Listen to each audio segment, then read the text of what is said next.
Kalau pemainnya dia begitu-begitu aja, selalu cari uang cepat. Nah, ini harus diberantas. Itu hasilnya dirampok oleh oknum-oknum yang biadab. Sawi kali mengajak lari pemirsa. Oh, umpan keluar kepada Egy mau ada Fikri pemirsa dan tidak offside. Lagi-lagi pemirsa, sebuah peluang yang didapatkan. Mohon subscribe channel ini dulu supaya gak ketinggalan berita terbaru Timnas Indonesia. Yes, alhamdulillah. Terima kasih Erick Thohir telah kabulkan doa publik untuk perpanjang kontrak Shin Tae-yong. Ini penjelasannya detailnya. Sejatinya kontrak Shin bersama Timnas Indonesia kan berakhir pada penghujung Desember 2023. Akan tetapi arsitek berusia 53 tahun itu ditugaskan untuk memimpin skuad Garuda di Piala Asia 2023 yang akan digelar di Qatar pada 12 Januari hingga 10 Februari 2024. Itu artinya kontrak Shin diperpanjang selama kurang lebih hingga 2 bulan. Namun baru-baru ini Erick buka suara terkait kepastian masa depan sang pelatih. Awalnya Erick ditanya soal apakah hasil Timnas Indonesia U23 di kualifikasi Piala Asia U23 2024 akan mempengaruhi nasib Shin. Ia menjawab PSSI memiliki komitmen terkait kontrak pelatih hingga Juni 2024. Coach Shin kita punya komitmen sampai Juni 2024, ungkap Erick. Namun lanjut Erick, pihaknya akan memutuskan kepastian masa depan Shin setelah sang pelatih menukangi Timnas Indonesia di Piala Asia 2023. Ia akan mempertimbangkan bagaimana pencapaian di ajang 4 tahunan tersebut. Jadi penilaian saya untuk Coach Shin itu nanti di Qatar Piala Asia 2023. Yang senior Timnas Indonesia, jelas Erick. Alhamdulillah ya guys. Sudah disimpulkan kontrak STY resmi diperpanjang hingga tahun depan. Bisa bikin semuanya kaget. Pengakuan sangat konyol bos Borneo usai Shin Tae-yong gak panggil Lillipali ke Timnas Indonesia. Di sisi penyerang sosok Stefano Lillipali tak dipanggil ke Timnas Indonesia, pemain senior ini terpinggirkan walaupun performa di klub konsisten moncer. Bos Borneo Football Club Nabil Hussein bahkan sampai berkomentar atas keputusan Shin Tae-yong. Stefano Lillipali, sosok pemain berusia 33 tahun itu sedang impresif bersama Borneo Football Club di Liga 1. Sejauh ini Lillipali telah mencatatkan 6 assist di mana torehan itu hanya kalah dari satu pemain Alexis Mesidoro di Persis Solo. Dengan tidak dipanggilnya pemain berusia 33 ini membuat bos Borneo Football Club, Nabil Hussein, angkat bicara. Ia tak segan menyentil Shin Tae-yong selaku pelatih Timnas Indonesia. Gimana ya mau bicara tapi pelatih itu memang unik. Kurang bisa menilai kontribusi pemain, kecuali netizen bicara baru dia agak panik mungkin. Canda coach, tulis Nabil di akun X sebelumnya Twitter menanggapi sebuah unggahan. Sangat memalukan. 17 pemain Malaysia dihukum berat usai resmi menerima sogokan bandar judi. Ketum PSSI Erick Thohir wajib waspada. Hal ini bisa terjadi di sepak bola Indonesia.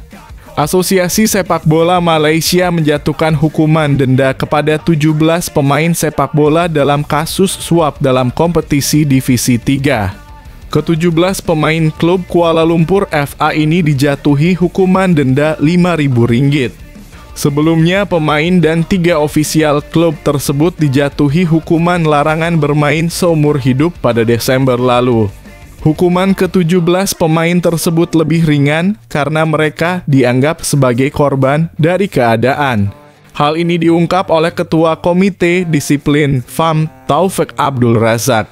Hasil penyelidikan kami menemukan bahwa para pemain tidak punya pilihan lain. Mereka mendapat ancaman kekerasan fisik dari para bandar judi, kata Taufik. Mereka terbukti bersalah dalam pengaturan hasil, namun mereka mengajukan banding dan mengatakan mereka tidak berani lapor karena khawatir tentang keselamatan, lanjut Taufik. Faktanya beberapa dari mereka dipukuli karena tidak menuruti perintah dari para penjudi tersebut, katanya. Kasus pengaturan skor hasil pertandingan sepak bola memang kerap terjadi di Malaysia. Admin bersyukur bisa mendapat info tersebut meski artikel lama. Namun ini bisa menjadi pembelajaran bahwa jangan sampai ini terjadi di Indonesia. Perasaan Ivar Jenner usai tidak dipanggil ke Timnas Indonesia untuk kualifikasi Piala Dunia 2026 kontra Brunei. Nama Ivar Jenner tidak masuk dalam daftar 25 pemain yang dipanggil ke Timnas Indonesia di ronde pertama kualifikasi Piala Asia 2026 zona Asia kontra Brunei Darussalam. Pasalnya, Ivar Jenner kini tengah dibekap cedera yang didapat saat membela Jong Football Club Utrecht. Melalui instastory Instagram pribadinya, Ivar Jenner mengungkapkan perasaannya lantaran harus melewati laga Timnas Indonesia melawan Brunei Darussalam.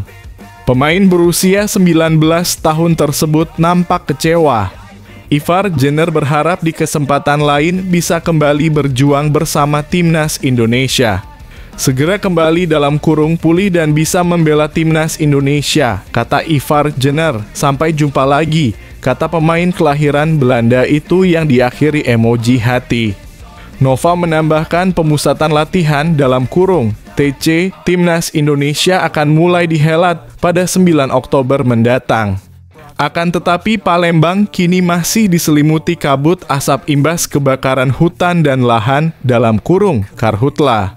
Maka dari itu lokasi pertandingan terpaksa dipindahkan ke Stadion Utama Gelora Bung Karno dalam kurung SUGBK Senayan, Jakarta Pusat. Erick Thohir minta maaf laga Timnas Indonesia versus Brunei Darussalam batal digelar di Palembang. Ketua Umum PSSI Erick Thohir meminta maaf karena pertandingan Timnas Indonesia versus Brunei Darussalam dalam laga leg pertama putaran pertama kualifikasi Piala Dunia 2026 zona Asia batal digelar di Stadion Gelora Sriwijaya Jakabaring, Palembang.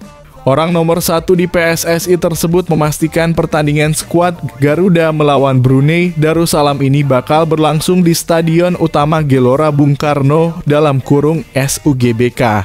Seperti diketahui, laga Timnas Indonesia versus Brunei Darussalam pada leg pertama putaran pertama kualifikasi Piala Dunia 2026 ini direncanakan bergulir di Palembang.